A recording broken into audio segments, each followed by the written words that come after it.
Hello guys, welcome to my channel.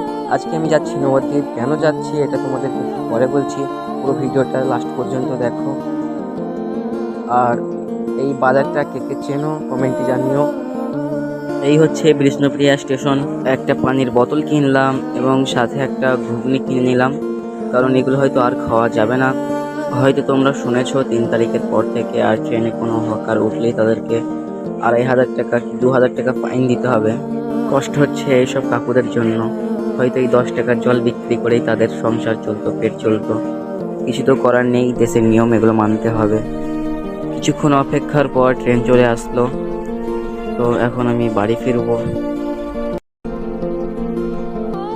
Train থেকে দেখলাম এই প্রাকৃতিক দৃশ্যগুলো খুব ভালো লাগছিল, তাই ভাবলাম তোমাদেরকেও দেখাই। দেখো কত সুন্দর লাগছে। এই হচ্ছে আমাদের পশ্চিমবঙ্গ। ট্রেন থেকে নেমেই দেখছি বৃষ্টি লেগে গেছে, তো একটু দাঁড়ালাম।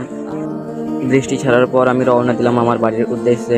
হ্যালো গাইস, আজকের এই মিনি ব্লগটা কেমন লাগলো তোমাদের? আমি যে কারণে এসেছিলাম নবদ্বীপ, বইগুলো কেনার জন্য এসেছিলাম। সম্রাট স্যারের বই। এই বইগুলো খুব ভালো একটি বই। তো আমি বইটা তোমাদেরকে দেখাচ্ছি। দুটো বই আছে, একটা ফার্স্ট সেমিস্টার এবং একটা সেকেন্ড সেমিস্টার। তো ফার্স্ট ইয়ারটা আমার এখন দরকার।